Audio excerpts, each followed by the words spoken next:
Yes, I have. I look buff. Yeah, you got some Yes. guns. I got guns. I, I got some rat-a-tat-tats. To Exactly. put, Stand back. Put a I fool got on some rat-a-tat-tats. Put a fool on his back. it. How was the gig in Vallejo this weekend? It was good. You should have came. You would have loved it. It was a good time. Cool. Diverse Yeah. audience. Now, Mike, do you know? Do you know who that in the 1600s, Spain, France, the Netherlands, Sweden, Russia, Norway, um, uh, um, Germany, they all had a stake in in North America. In North America? Yeah, yeah. Trip, huh? Yeah, No, through no, Spain, Columbus, right? Spain, France, Great Britain, Holland, but uh, they all had a piece of it. Yep. They all had a little piece. So when you look at when you look at it, like Great Britain had Canada, Quebec, Newfoundland, and Acadia. Spain Mhm. had Texas, California, New Mexico, Arizona, and the Louisiana Territory. The Louisiana. Yep. I Um, agree. I that makes sense. France had um, St. Lawrence River, the Great Lakes, the Mississippi Valley, and most of the territory east of Mississippi.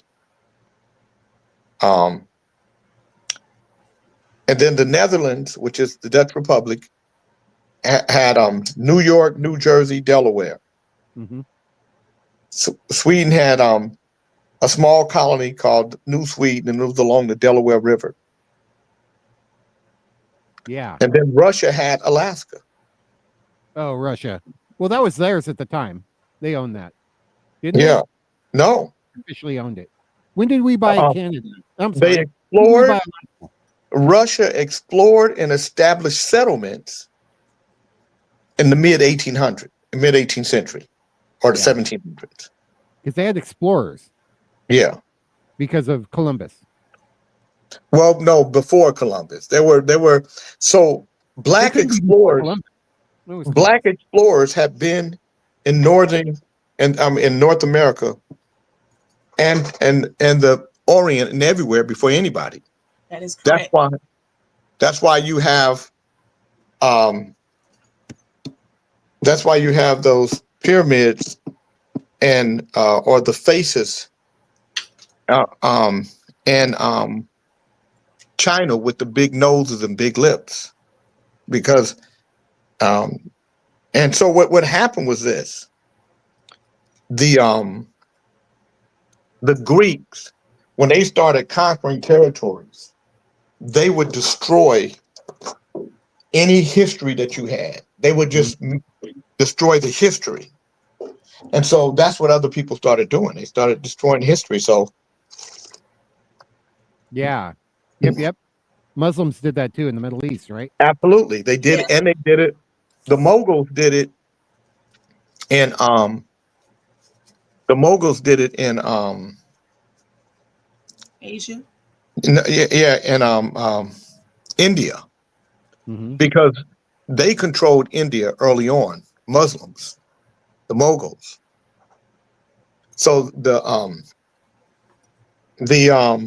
Taj Mahal was built by the Muslims, and the guy who built the Taj Mahal, he almost broke the country building it, and then he was building a second one for himself because the Taj Mahal he built for his wife, Right. Hmm. and his son overthrew him and put him in the Red Palace, and that's where he died. He lived in the Red Palace for the rest of his life. So he couldn't leave because he was going to build uh, um, a second Taj Mahal from himself that would be across from his wife that was in all black marble.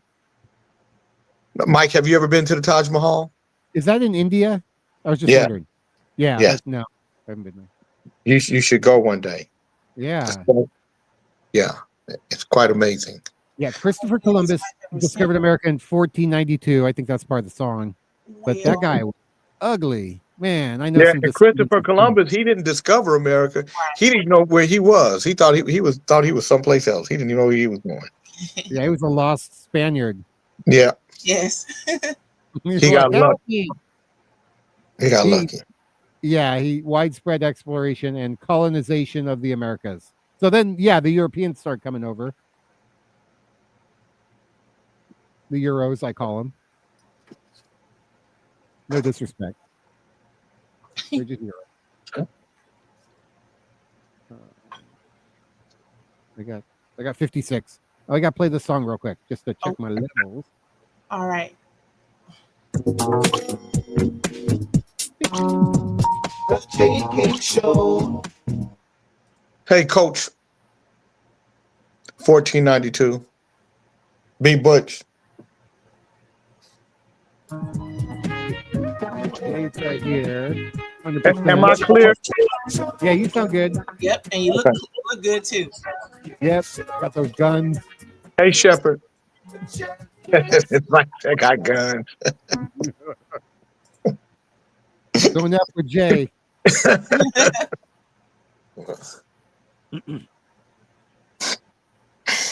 Okay, we got about 3 minutes. So let me say this to you guys if you tuned in. Hey, Daphne. I can't talk to you guys during the show when I'm going through it because Mike is recording this show. So Mike records the show and then he edits it together. And so I can't respond to anything you guys say and do unless it's a break. And the breaks I can. But I can't do it while you got in real time. So and please let everybody else know if you see people come in and write a message to me or say something to me, let them know, hey, Jay can't respond right now until the break, and then I'll respond to you. Or if there's something that we want to talk about after the show is over with and you guys want to ask questions, we can do that. Today we're going to talk about the construct of race, how, when, and why race became the foundation of America. Because I think it's important that we recognize the foundation of it all. And that it wasn't by happenstance. And at the base of it, it's about greed and power and profit and and hierarchy. No different than any other society, except that we are in this one. And I got to tell you, what makes America so unique versus any other country is Chinese live in China. Japanese live in Japan. Indians live in India. Mexicans live in Mexico. All of them can live in America and be Americans. That's the unique space of what we call the United States of America.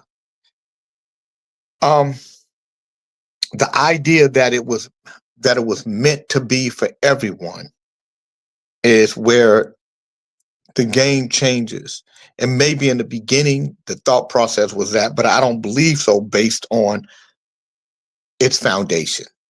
And so we're going to talk about how, when, and why the construct of race became the foundation of America. Hey, Greg Beasley.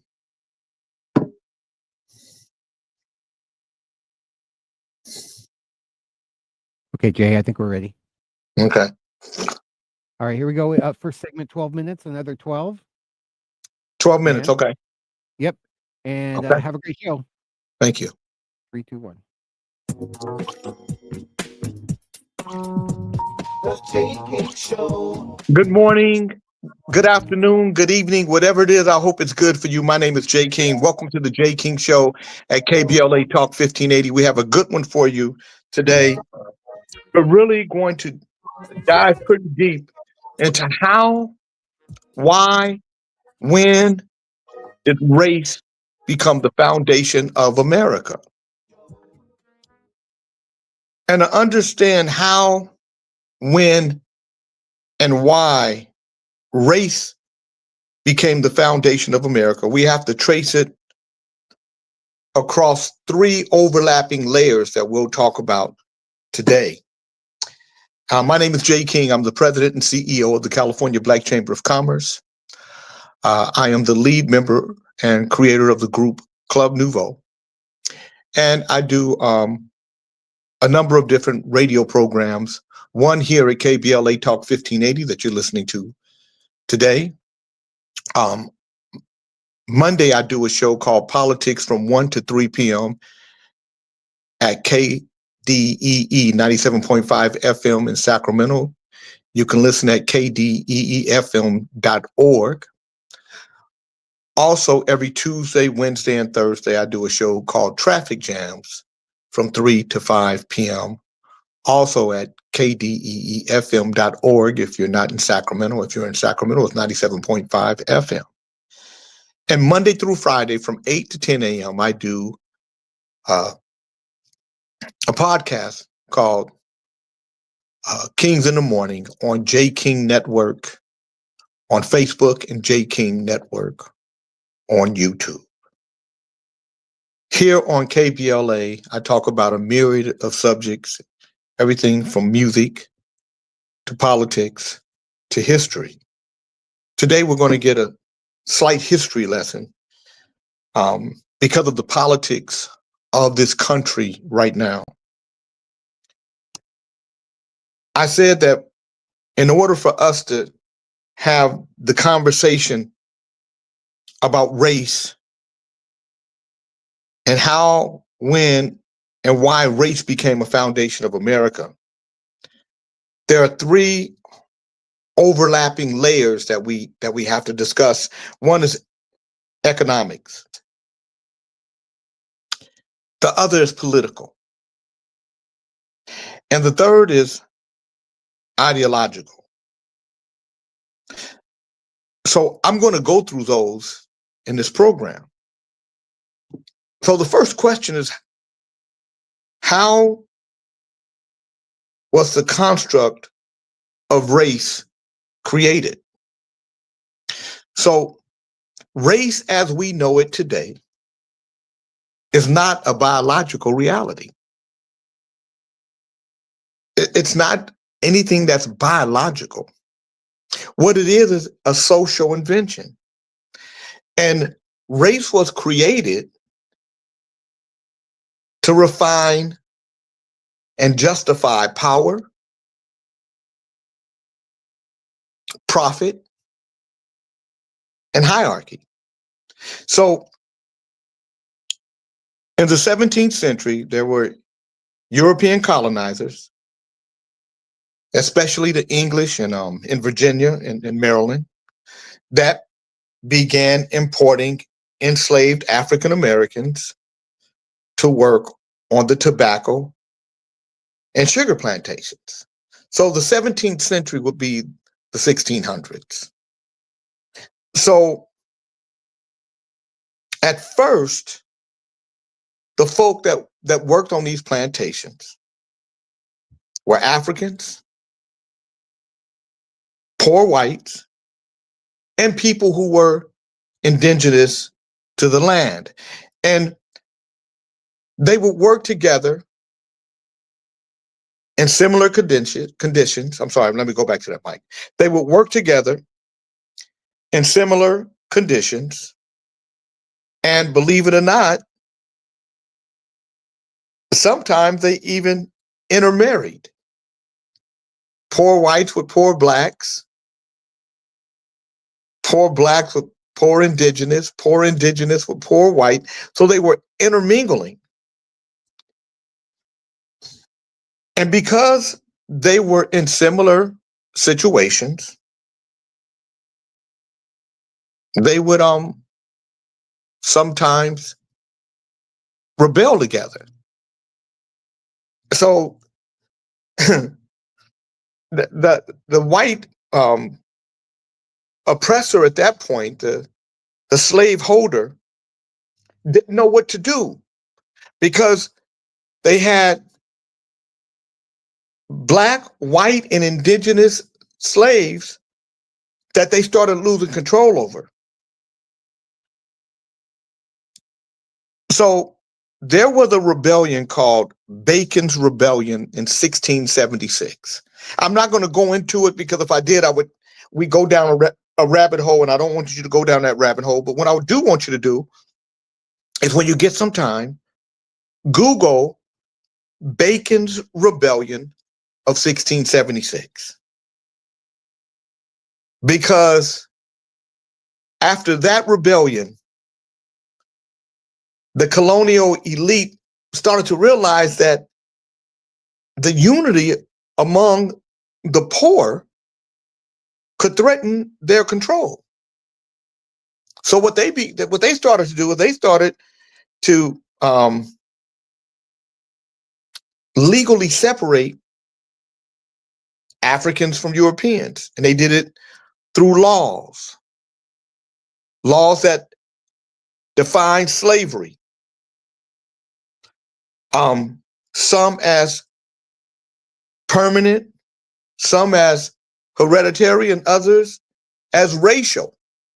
So now you go with the white slave becomes an indentured servant. Now, in the 1600s, there is no color construct.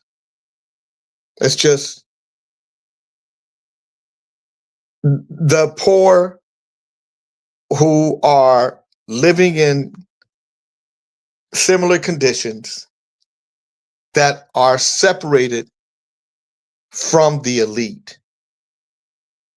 But by the 1700s, white becomes the legal category. So when white people say they're not privileged, that's not true. Because by the 1700s, white became a legal category that granted privilege, freedom, and land ownership. And I don't know if white people know this. I don't know if we know the prehistory to America. I don't know if we are even aware that there is a prehistory to America and how it all correlates to where we are now. So while white became a legal category that granted privilege, freedom, and land ownership even to poor whites, black and Indian became categories of exclusion and enslavement. This is where the construct starts to take form. Now, the Indian or the indigenous was aware of the land, understood the land better than the white or the black slave. But they were susceptible to the diseases that white men brought to the land. And they were fragile, if you will, where the African slave could adapt and was just stronger. And so that's where they started to separate who was who and what was what. And that's where the annihilation of the indigenous, because they are trying to hold on to their land because some foreign invaders have come in and started messing up the ecosystem, if you will. So when you look at this in short, race was constructed to divide the working class. Race was constructed to justify enslavement. And race was put in place to protect elite, wealthy, and powerful people.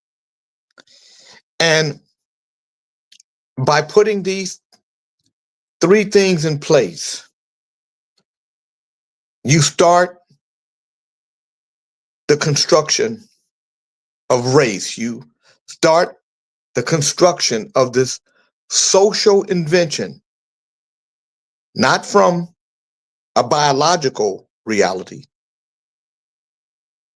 but from a social invention. So to understand how, when, and why race became the foundation of America, we have to trace it across the three overlapping layers that we're going to talk about today: economics, politics, and ideology. It's the Jay King Show at KBLA Talk 1580. We're about to dig into it. We'll be right back. Very good. That's cool. Yep. How many minutes here? Okay, another 12. Another 12? Segment 2. Yep. You ready? Anytime. It's the Jay King Show at KBLA Talk 1580. When race became the foundation of America, when was it? When did race become this foundational, transformational thing that created this social construct to control people? Because we know now that it's not a biological reality. We know it's a social invention. We know it's created to redefine and justify power, profit, and hierarchy. We know that the European colonizers are at the beginning of it. We know that by the 1700s, white become a legal category, and that being white grants you privilege, freedom, and land ownership. We know that in the 1700s, Black and Indian become categories of exclusion and enslavement. It was 1619 that was the arrival of the first enslaved Africans in Jamestown, and that started the beginning of race-based labor in English America. 1619. So from 1660 to 1705, the Virginia slave codes and other laws in other colonies were formalized to make a racial hierarchy. And the same way they defined white with privilege and the ability to have freedom and own land, they defined Africans as property. And by defining them as property, it restricted their rights. So this is from 1660 to 1705. As this is happening, by 1776, because the people that are on the land are fed up with Great Britain, fed up with France and Spain and Holland, because these are the nations that control what is now called the United States. They controlled different territories. And they controlled different parts. So Spain had California, Arizona, New Mexico, Texas, Central America, Mexico. France had the Mississippi Valley, the Dutch, the Netherlands. They had New York, New Jersey, Pennsylvania, Delaware. So when you start looking at it, they've all carved up this new land that, which is funny to me because they call it a new land, but there's people living there. But And all these men that come from these different countries are saying, hey, we need to be here. We need freedom. And we need to create our own country here. And they put their minds together and they form this new nation. 1776, the independence, the Declaration of Independence, which said all men are created equal. All men are created equal. So because of the construct of race, they have found a way to justify Black and indigenous people as not fully human. So even though the Declaration of Independence proclaimed all men equal, this new nation is built on an economy and an expansion that has been racialized. And slavery is at the crux of it, the enslaved African, along with the dispossession of native land.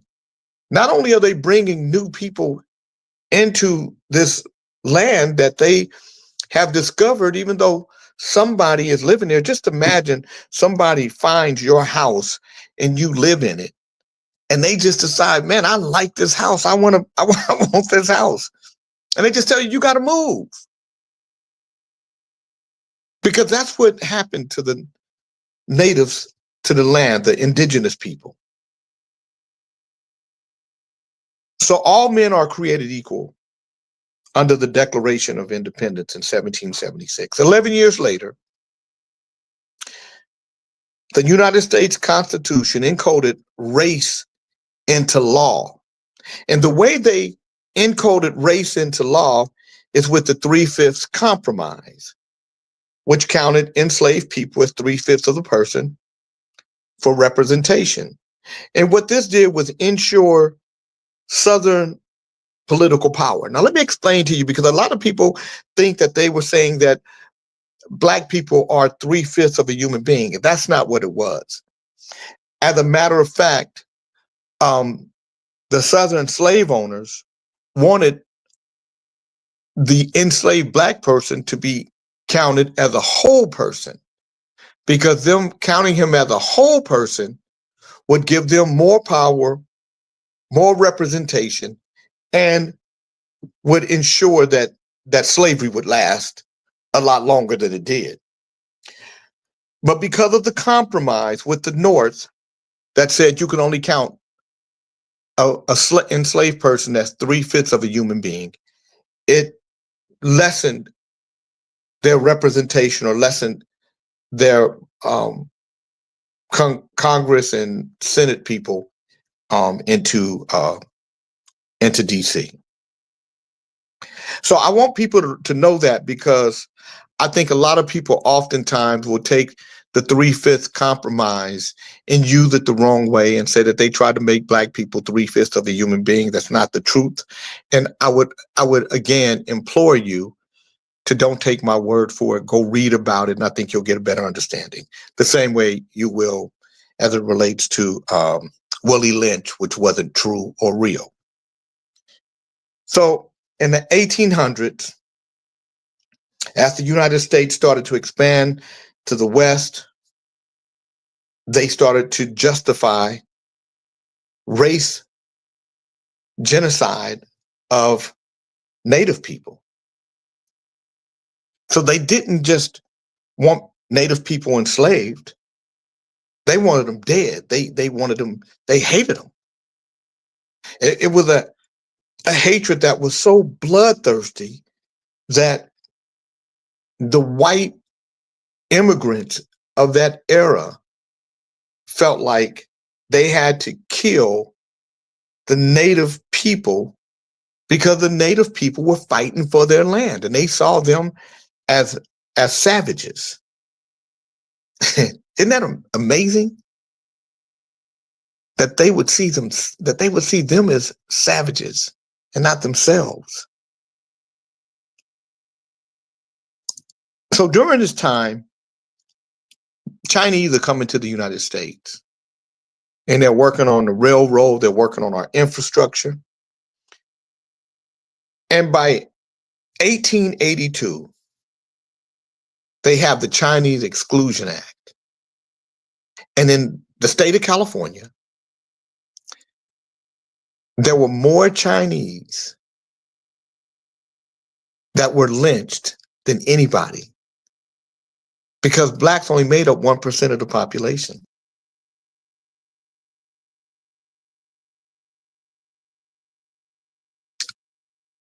All of this was justified on the foundation that America knew that it was constructing itself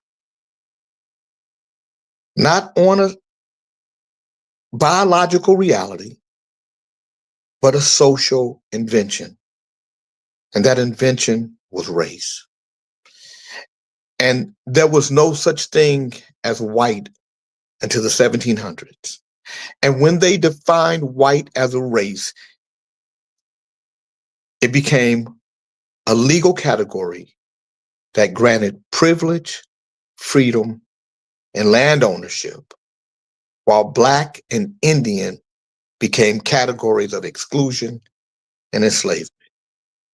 And again, I implore you to not take my word for this. Do your research and come back to me. So in the 20th century, which is the 1900s, race structured segregation, immigration quotas, and housing policies.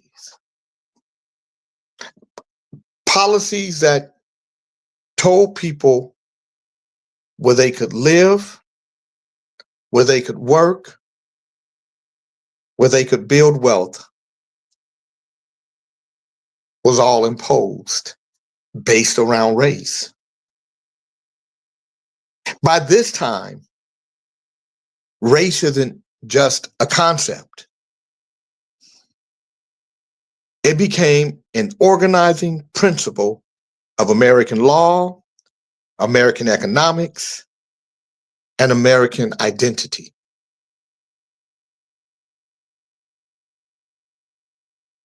What I'm saying to you is not something that I think. It's not something that I believe.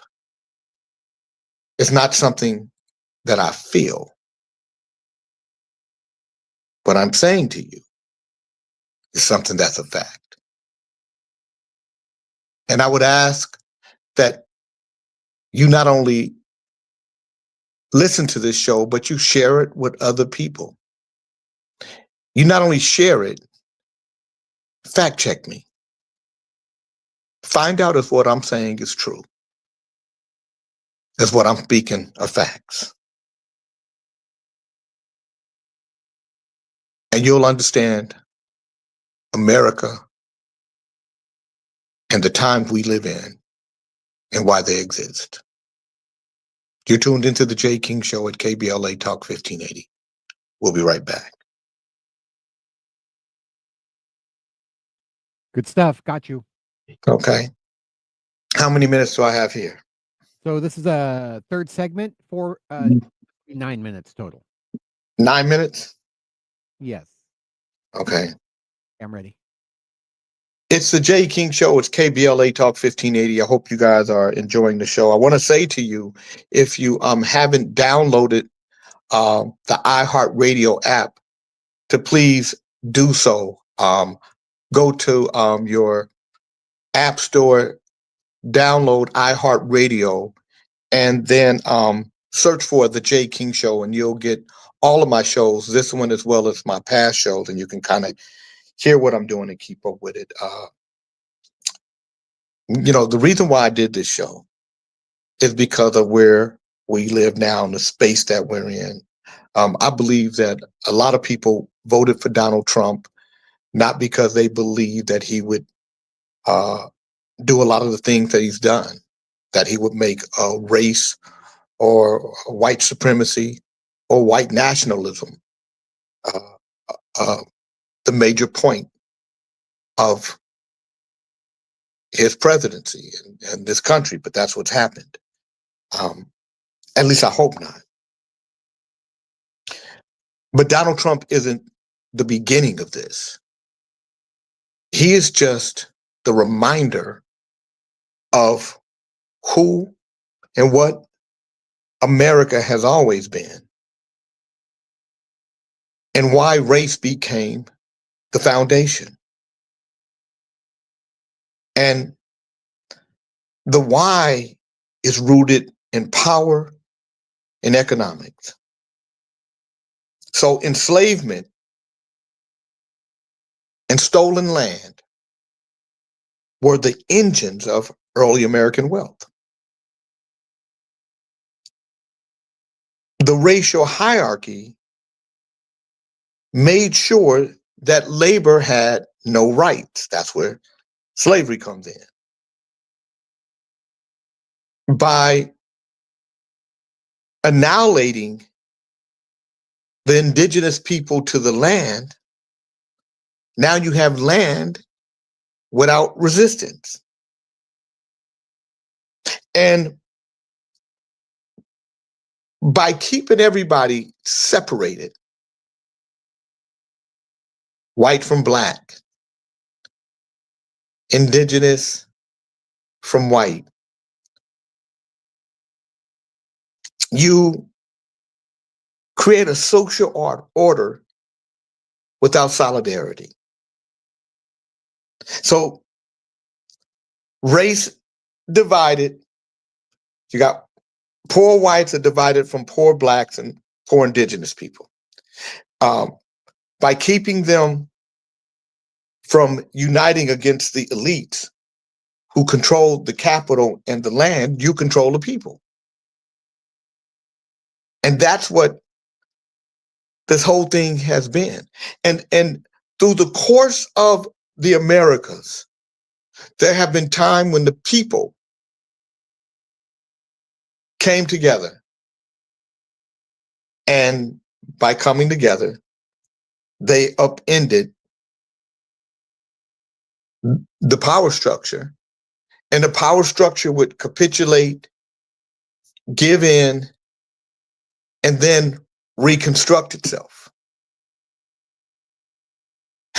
We saw it in the 1920s, and when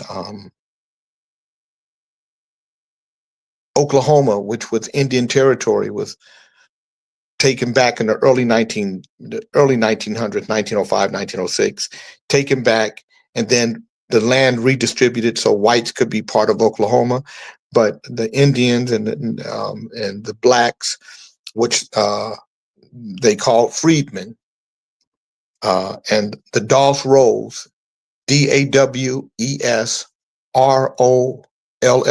read about the Dawes Rolls. Those people got land and property that had rich minerals, this new thing called oil, which made these people financially wealthy, and that's where Black Wall Street was born from, and then that capital grew, that wealth grew, that land grew, and then those people were destroyed at those communities. So race divided poor whites from black and indigenous people. And by doing that, they kept them from uniting against elites who controlled the capital and the land. Whiteness became a unifying national identity. Whiteness was tied to citizenship. Whiteness was tied to morality. Whiteness was tied to belonging. And while all those people were tied together, others were constructed as that, others, people who were less than.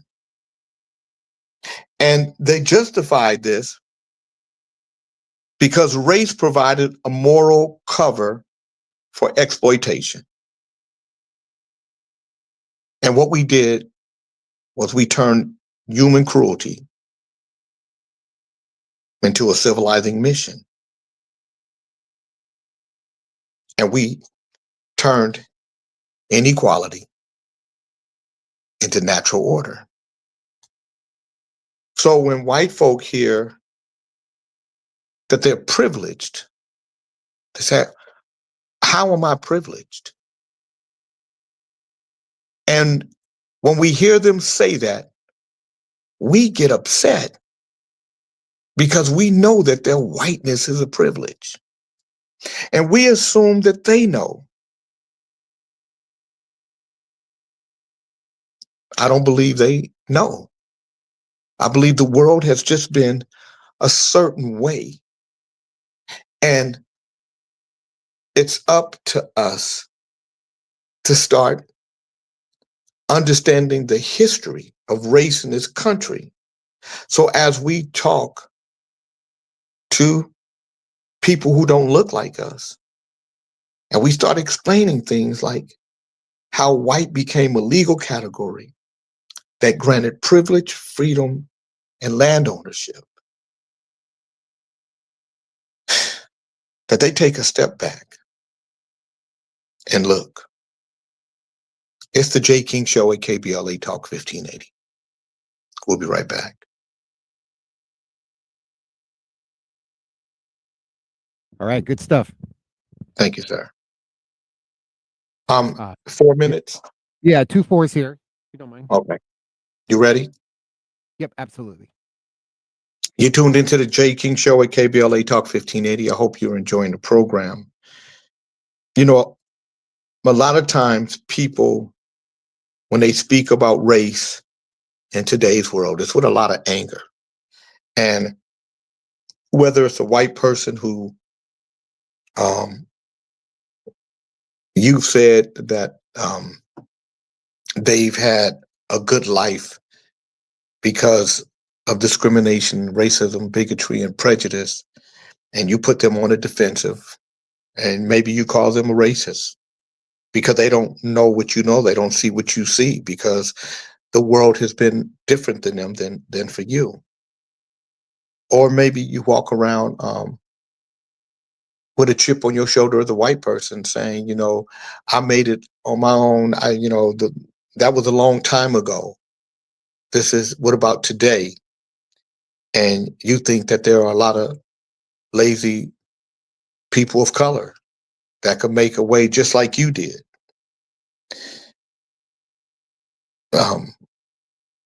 These conversations happen because we don't take out any time to research any parts of who we are, where we come from. I always tell people, I don't let anybody minimize me to being Black America or Black in America. I am America. America don't exist without me. America can't be whole without me. I'm tobacco. I'm sugar. I'm cotton. I'm the slave trade. I am the 4 pillars that economically strengthens America and allows her to build into what will one day be not just the superpower it is, but the #1 economy in the world. I'm all of it. And I never minimize myself. I don't minimize myself to Black history. I am true American history. You can't talk about America or her history without talking about me.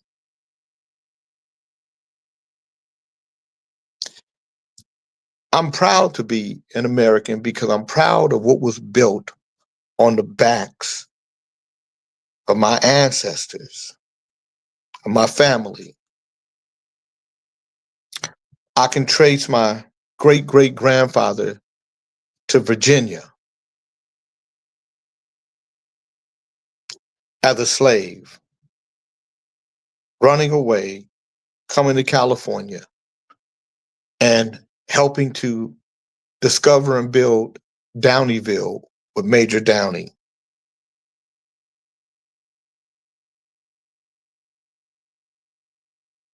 I know that my great grandfather on my father's side, Judge King, is a preacher who comes from Texas by way of Louisiana and brings the electrified gospel to California.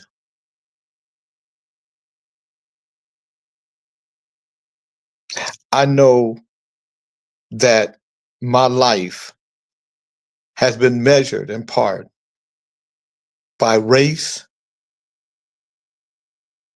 by hatred, by unfair metrics.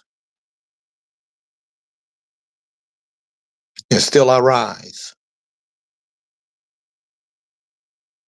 It's the pride of being strong and powerful that allows me to continue to move forward. Donald Trump is but another stepping stone. A man who will die one day, probably sooner than later.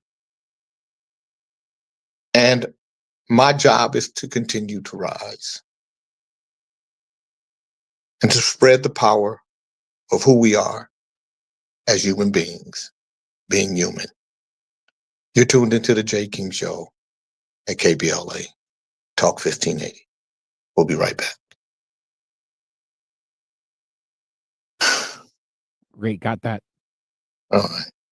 So we went a little long. Could you go Yeah, 3 so minutes? how many, like 3 minutes on this next one or 2.5? Yeah, 3. 3's good. 3 minutes. Okay, 3. Are you ready? Yes, sir. It's the J. King Show, KBLA Talk 1580. I'm glad you tuned in. Before we get out of here, I just want to say to you, race was not born out of difference. Race was manufactured to create difference, to legitimize domination,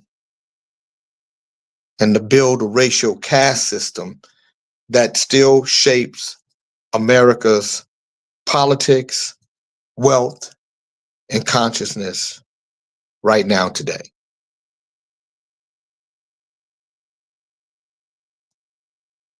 From the plantation to the prison, from the reservation to redlining. Race has become the invisible architecture of the American project. You see, America is merely a project put in place to see how long we'll stay in the construct of race before we all wake up and see that it's just a game, that race is not a biological reality. It's a social invention. And it's up to us individually to divorce ourselves from the idea of race and the constructs of it. I hope you enjoy this show. My name is Jay King, and you're tuned into the Jay King Show at KBLA Talk 1580. We'll see you next time. Okay. How was that, Mike? Very good. Thank you, Jay. All right. If you guys have any questions, if anybody want to say something, now is the time. Yeah.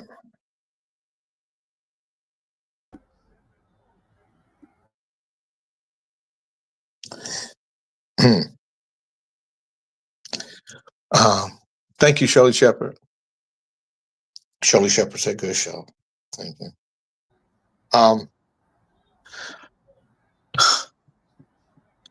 That's all you speak is facts. Thank you, Richard Cordinas. I really, what I hope more than speaking facts, what I hope, Daphne said, Jay, this was very educational. Thank you. What I want you guys to do though is, number one, download the iHeartRadio app, and then listen to some of the stuff that I talk about, and just go Google it. And I think once you realize, good job, Mike. Great information, my brother. So Greg Horsley said, good job, Mike. I think once you guys start to realize the whole process that we're in, that some of the anger will drop off of you. So you can have a conversation with somebody that don't look like you. It doesn't have to be, you can disagree, but it don't have to be nasty. It don't have to be where you can't talk or be friends. So, yeah. All right, you guys. Thank you. Thank you, B. Butch. Thank you guys. Thank you guys for tuning in. So, yeah. All right, thanks, Jay. I'll post this ASAP, and then it Okay. replays this weekend on KBLA. All right. Thank you, sir. Thanks. Have a Wonderful. great- See how easy that was? That was beautiful. I hope Snitchy Pooh learned some lessons over here. Oh Lord, I'm ending here now. You meerkat. What did you learn? I learned that Snitchy Pooh had an opportunity to learn. Wow.